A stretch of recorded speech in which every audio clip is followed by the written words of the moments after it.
বসন্তৰ প্ৰথম জাক বৰষুণত তিতিবলৈ তেওঁ কাষত নাই। তেওঁ কাষত নাই, তেওঁ কাষত নাই। বসন্তৰ প্ৰথম জাক বৰষুণত তিতিবলৈ তেওঁ মোৰ কাষত নাই।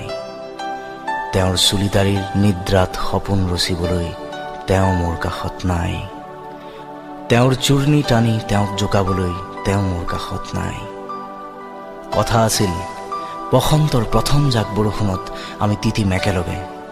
কথা আছিল বসন্তৰ আবেলি আমি গান শুনিম তেওঁৰ প্ৰিয় শিল্পীৰ। কথা নাছিল তেওঁক হেৰুৱাৰ কথা নাছিল কোনোদিন।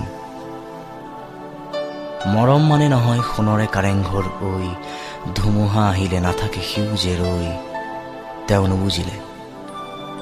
নুবুজিলে সেই কথা, আৰু বহু কথাই নুবুজিলে তেওঁ। আজি বৰ বিবৰ্ণ যেন লাগিছে এই বসন্তৰ আবেলিটো। বৰ নিতাল নিস্তব্ধ হৈ আছে তেওঁৰ গাঁৱৰ বিহুতলী। তেওঁ নাই।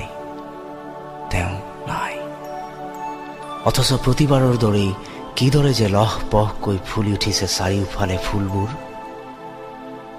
পাহৰণিৰ গৰ্ভলৈ মোক ঠেলি দি তেওঁ কি পালে বা নাপালে মই নাজানো। অথচ মই হেৰুৱালো তেওঁক, যি এদিন প্ৰতিশ্ৰুতি দিছিল প্ৰতিটো বসন্তৰ প্ৰথম জাক বৰষুণত তিতিম আমি একেলগে। আৰু আজি তেওঁৱেই নাই মোৰ কাষত, যি এদিন মোক কৈছিল যিসকল লোকে ছাতি ব্যৱহাৰ কৰে কেতিয়াও অন্তৰংগ হ'ব নোৱাৰে তেওঁলোক বৰষুণৰ সতে।